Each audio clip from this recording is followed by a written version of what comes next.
Here's a rust-free dark gray 1988 Toyota Land Cruiser FJ62. I decided to name the truck Isa after learning that the previous owner of 15 years picked up his newborn daughter in it from the hospital, and that was her name. I always try to find some type of inspiration to do my best work, and at the time knowing it had been so important in someone's life, along with the privilege of being able to know all of the truck's history, the large amounts of documentation that filled 2 binders was the fuel that drove me to do the very best that I could with what I had in front of me. Per the original retail buyer's order and additional documentation, the truck was purchased new at Toyota of Dallas on March 28, 1988. As soon as I saw it come up for sale, I couldn't really stop thinking about it, and after several questions to the seller along with picture requests, I decided to buy it, and it just felt right. I followed my gut, flew out to Austin to pick it up a week later. Upon arrival, I found a very honest truck and an honest seller that just wanted it to go to a good home, and that's not uncommon for us cruiser fanatics, so I understand. I drove it back to Dallas with absolutely no problems and was surprised at how well it drove. Only thing I didn't like was it was idling a little bit too high, but aside from that, everything was just fantastic. When we had discussed receipts, he had done the maintenance but didn't know the extent of, hadn't organized all the receipts and just gave me a bunch of stuff with it. But when I finally got to organize them, I was actually impressed with and just with the amount of receipts, and I was like, man, I think I have something on my hands that's better than I had originally thought, and that proved to be right. Among the receipts that I found, I was most impressed with the following. I found an original Japanese spec sheet with the truck's production number of 085904. Original retail buyer's order stating the price and all of the options of the truck. The odometer mileage statement showing only 12 miles on it. A tax collector's receipt for Texas title application, original loan documents from North Dallas Bank. This truck has been a Texas truck and most of its life has been in Dallas. 1988 original owner's guide along with the owner's manual. The rust and security system warranties were also found, and important maintenance done along the truck's lifetime that you expect to see from a Land Cruiser. At one point, it was shipped to California to be worked on by TLC, and wrapping all the receipts together, when I actually added them up, they actually totaled $15,272 from previous owners, and that's nothing including anything I've spent to it. So you can kind of only imagine what's gone into this truck. This is exactly how the truck sat when I picked it up. I purchased it with the intention of restoring it to look like it just rolled out of the factory in 1988, and I couldn't have picked a better candidate. It was absolutely all there with minor cosmetic imperfections and a few spots where the clear had failed. I was extremely excited as this is my favorite Land Cruiser color, especially in the winter. The pearl seems to pop, and it has a hint of blue in there that seems to look like it changes color. At times it's dark gray, and at times it just looks like a very nice dark blue. It's hard to explain, but it's absolutely my favorite color. So I took the truck completely apart, starting with the windows, door panels, hood, trim, bumpers, tailgate, liftgate, and we painted everything individually and built it back up from the ground up with newer restored parts as needed. Maybe not the ground up, but just everything we had taken apart, we put it back together, is what I'm trying to say there. The windows out paint job was done with high quality PPG materials. We did Deltron Toyota Gray with the OEM color of 155. That was the paint. Deltron Sealer. We used Deltron DCU 2021 Clear, which is absolutely fantastic, and the Deltron Catalyst Hardeners and Reducers.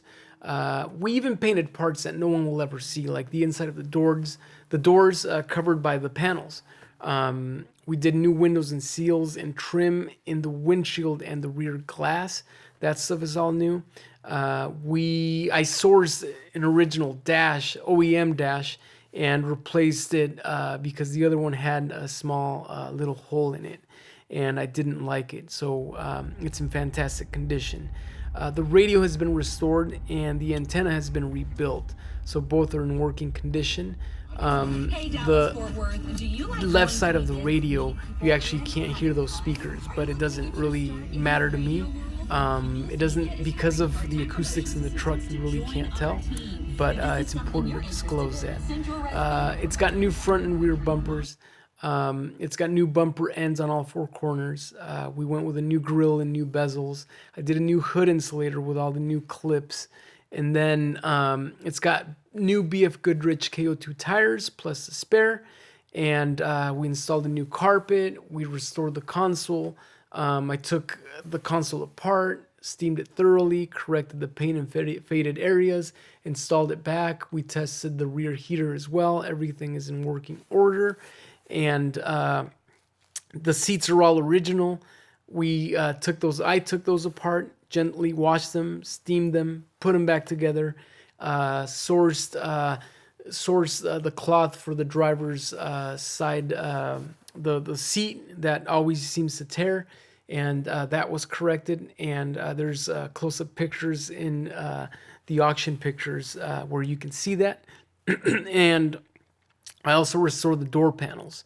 And when I did that, I also replaced the new plastic with adhesive that insulates the door. It goes in between the panel and the door, and keeps the humidity from getting in, and wind and stuff like that. So there was a bunch of stuff that was done to the truck. And I did new bushings in the shifter. And let me see what else.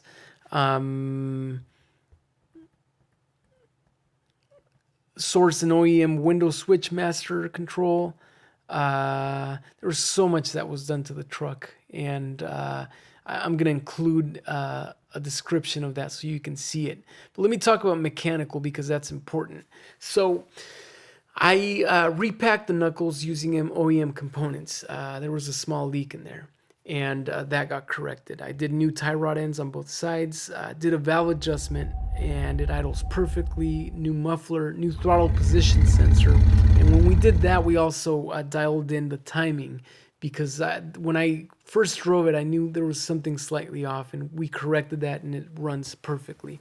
We serviced the transmission and removed the pan, inspected the screen inside, inspected for leaks, and then we did new seals and new gaskets, replaced the cooler hose, and removed the oil pan, straightened it in a very small area. My mechanic thought it needed to be straightened, and he spent time doing that, and placed a new gasket, and obviously did an oil change with new filters, overhauled the AC system.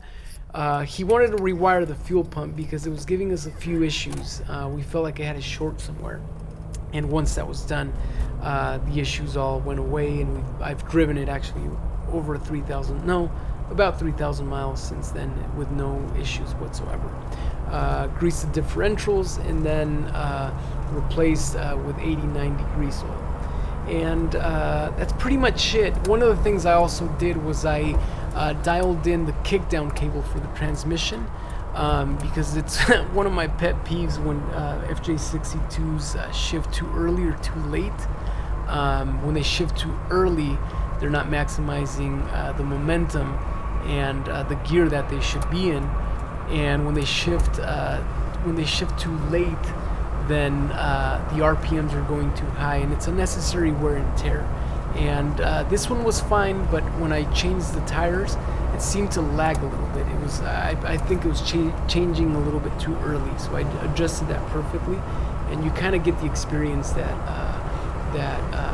I have. I daily one every single day, and that's kind of what I do. It's my hobby.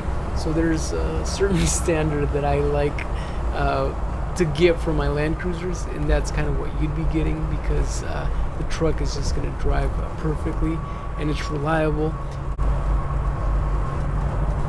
Slowing down to about 55, and then I'm going to try to upshift to show how that's working.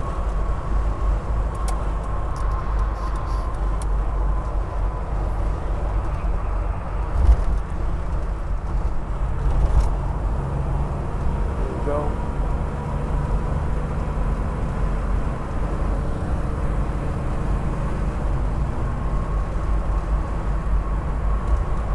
everything's shifting pretty much perfectly on this Land Cruiser. And it's important for me to be reliable because of my kids, and I like to put my kids in there and just go anywhere. And, you know, we can drive 4 hours or 2 hours or drive in 110 degrees if needed, or in cold weather, and the truck is absolutely reliable and it should give you no problems.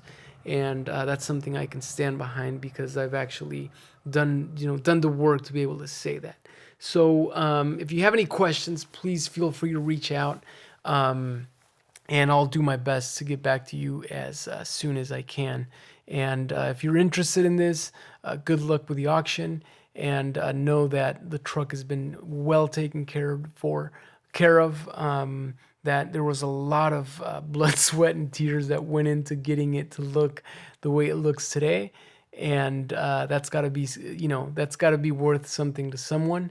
And that's why I like the auction setting, because it's like, I don't know, if when I need to sell stuff, like, first of all, I don't want to be opportunistic, and second of all, it's like, well, I just want people to see it, and if enough people see it, and they should be able to kind of know what it's worth, and that's kind of my thought process. I think, when I don't want to look at money or think of money a certain way or set prices or be ridiculous.